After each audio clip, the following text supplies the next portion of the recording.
patterns and stuff is good. Okay, hi everyone. So we are back. We're joined this week by Emily from Zola and More. Morning.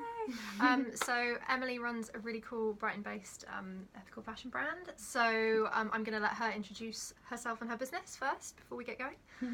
Yes, so we're, like Cecily said, also a Brighton-based ethical fashion brand, and the aim of Zola is to create a minimalist capsule wardrobe of everyday essential items, but that are made to the highest quality out of the best organic materials and made to last, really give them a bit of TLC. Everything's also made by hand in the UK and ethically. So yeah, we just make sure that the basics are the very best that they can be and will last. That's so good. So it's been really interesting in the last year or so because obviously the kind of fashion consciousness is like gaining more and more momentum. Yeah. And some people like wear empress head to toe and they go for like all the patterns and all the craziness, like our seamstress Louisa, who's she likes all the prints and she looks awesome in it. She does look awesome. She can pull it off, whereas I really like mixing our pieces with like cotton basics as well, and I'm just really don't want to go to the high street. It's just every time I walk in one of those shops I feel really uncomfortable, so it's really great. I need to obviously get a whole range of t-shirts from you, which is what I'm going to be doing after this. Colours from you. Exactly. But it's really great to be teaming up with another business that shares the same ethics but that does something that's so kind of complementary to what we're doing, so we're really excited. It's awesome. So we have actually come on today to talk to you about fabric waste in the fashion industry. Some of you may know that it's Zero Waste Week. So we thought it'd be a really good opportunity to sort of talk about the kind of waste in the wider fashion industry, but also talk about how small brands like us are doing things to counteract that. And we've both got a couple of exciting new projects to share with you as well. So maybe we should just explain a little bit about how clothing is cut, because I think lots of people don't know too much about it. Completely. So there's very different processes in some ways between brands like ours that make everything by hand. It's much closer to traditional like dressmaking type of things.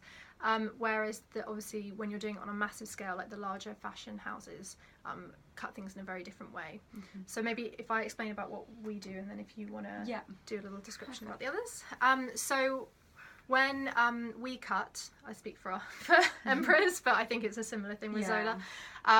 We work with fairly small amounts of fabric. Well, as you know, we work with really small amounts of fabric. I think Emily works with slightly bigger ones, but we kind of lay it out. We've got our pattern pieces, we cut them out, we try and fit as many pattern pieces in a small amount of space as possible to reduce waste, but you're always left with bits around the edges of the pattern, and it's what we really want to talk about is how those bits of waste can be used positively and not be seen as waste. So obviously everything we do is handmade, so we've got much more control over it, but it's a bit different for bigger fashion houses. Absolutely. So obviously bigger fashion houses will buy huge rolls of fabric. Often in factories they'll layer them up, so it'll be like 10 layers of fabric, and it'll be laser cut out. So because of that, quite often what they'll have to do is buy like huger amounts.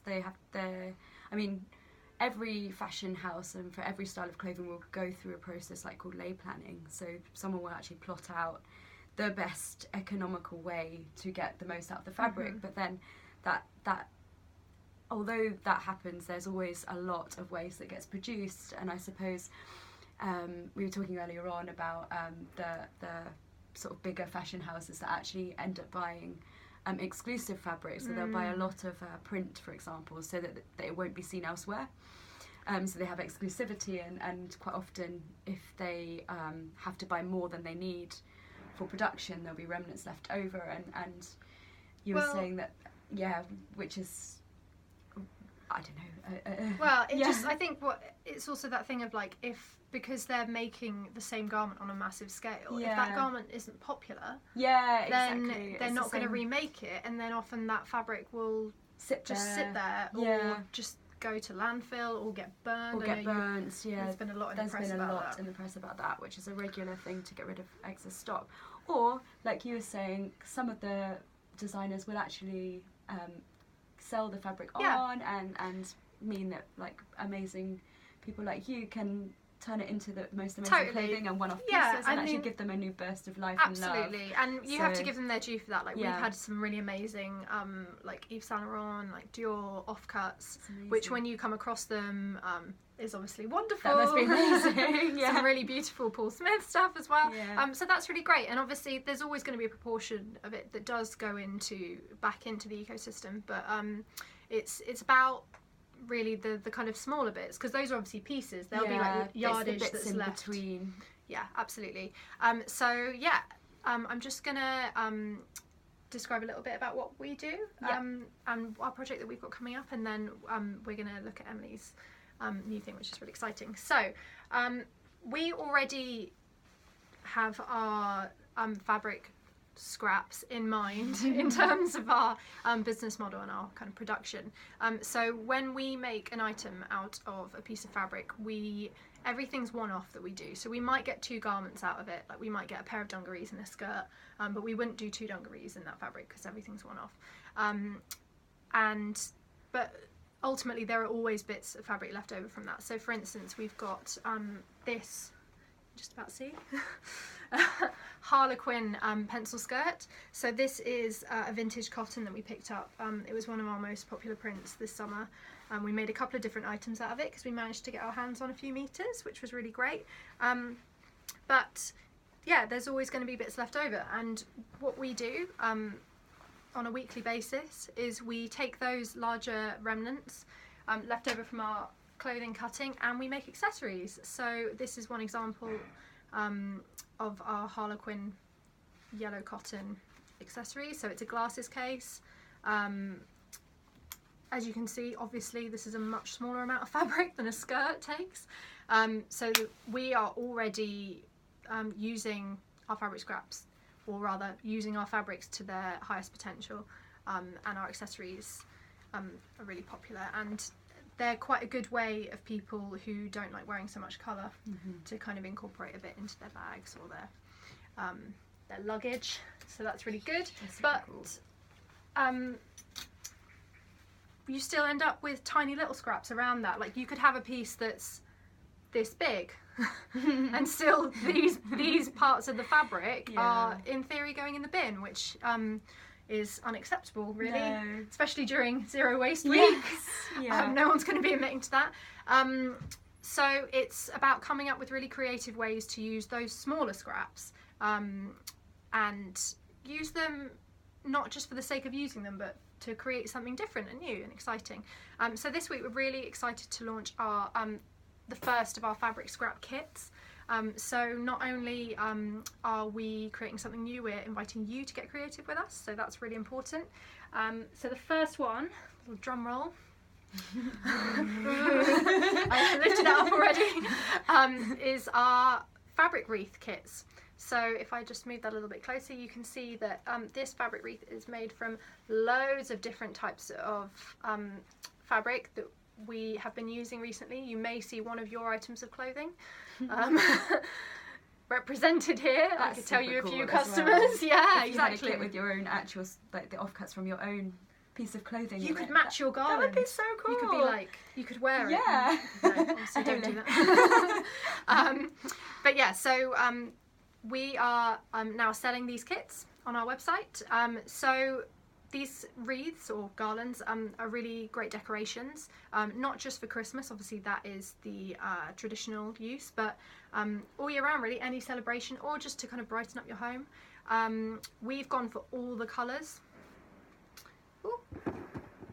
We've gone for all the colours, but that's because we like all the colours. But you could be a bit more tasteful and you could go for like all pink or like all pastels, or you could do a really cool like one that's based on textures rather than prints.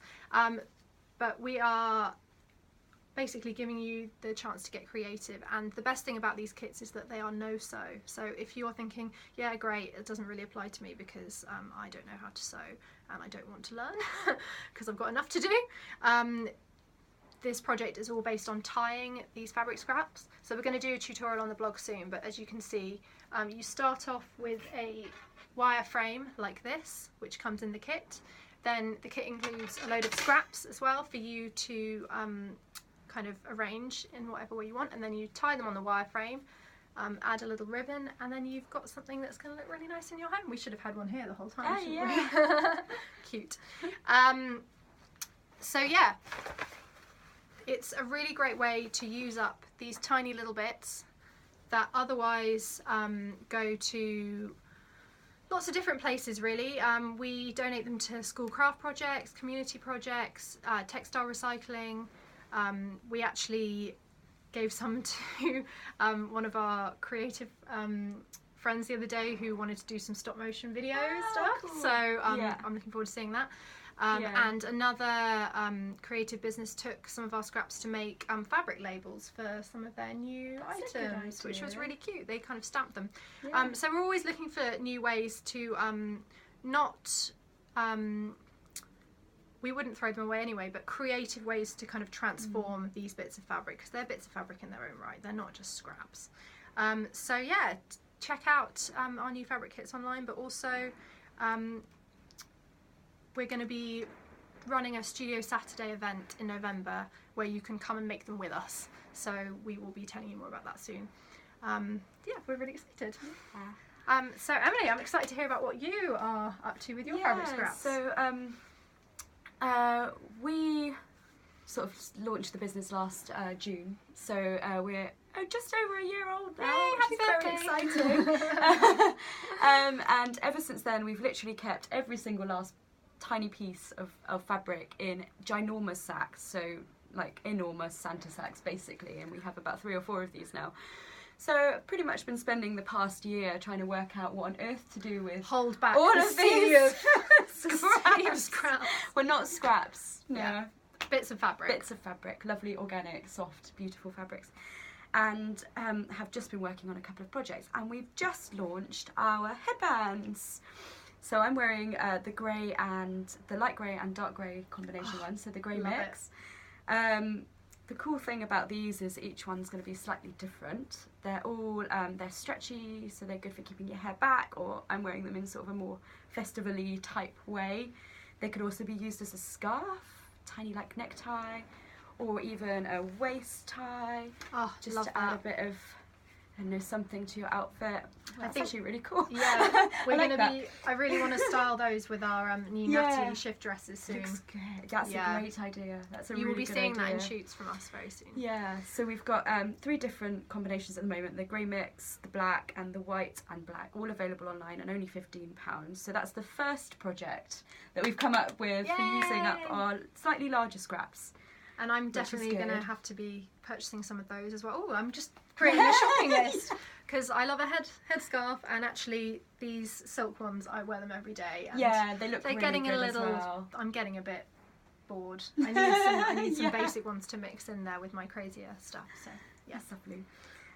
Yeah, so So that's project number 1. project number 1, we have a few on the way. So these are the 2 that are actually in progress at the moment. So these are, you can see, also again slightly larger scraps. So they're all sewn together, they're stretchy again. And what these will be I know you're is- getting an exclusive like Yeah. work in progress thing here. Yeah, like experimenting, is sort of larger scarves. So for sort of autumn, winter, they're stretchy, so they'll be quite tight, so you can pull them over your face, a bit like a buff. You can wear them over your nose, you can wear them like as a hat. Really versatile. Really versatile, really good for keeping your hair back if you're working, but you just want to pop them up. I actually use one at home as an eye mask at night time, Ooh, so that's for good. travelling it's great, because you can use it as a headband, as a necktie, as And they look as a thing. fairly thin as well, so I imagine they're they quite pack thin, so down. there are t-shirt material, so yes they do, they can roll up quite easily. Ooh, excuse me, that's my phone. We're so real. Yes. And yes, so that's that. So kind of, yeah, like a snood style. A snood style scarf. This is a version of that, but also using the offcuts from our fleecy So cozy. ponchos. So these are scraps from things such as like this. So they're like a jumper that's really cozy, and you can kind of put it over everything. We have a lot of offcuts from that. So these are going to be more wintry scarves, which again you just throw over your head. They're nice and snuggly. You can wear them under a coat and keep you nice and cozy. Yeah, they'd be great just slightly tucked under the collar of a coat. Yeah, yeah, exactly. So for walking or even just, I mean, they're quite snazzy. So yeah, I love the stripes as well. yeah, They're really cool. they're from a new jumper that's not out yet, but it's going to be out I'm soon. going to be all over that. Another thing. Yeah, another new thing. So yes, they're the first projects, and as Cecily said, it's potentially we can work towards offering people the chance to decide what colour combinations they have, like whether it's tonal, whether it's like all of them, like this, or something a bit simpler like our plain black and grey tonal headbands. It's great to have like options, isn't it? Yeah, absolutely, absolutely. Fantastic. So- Oh, well, hopefully we've kind of given you some ideas about how you can get more creative. We've obviously got lots of friends who run kind of like fashion businesses and stuff like that, and they're all doing loads of really cool stuff like Emily. So it's really good to be kind of chatting to you together. But yeah, really what we kind of wanted to get across today is that there's a lot of talk about waste at the moment. It's a very like hot topic. Yeah, hot topic. I was going to say on trend. Don't like trends. Yeah. But it's people are becoming aware and thinking more, which is great. Completely. So, there's more consciousness around it. But I think it's what we're really kind of getting at is that by kind of treating it even in your mind as waste is maybe not the best way to go about it. If you think about it as kind of a new item or a new material in itself, then that maybe will give you more grounds to get creative with it. It's an item that hasn't been born yet. That's what it is. Love it. I think we'll finish there. Brilliant. Check out all the new stuff that's coming out. Have a great day, guys. Bye.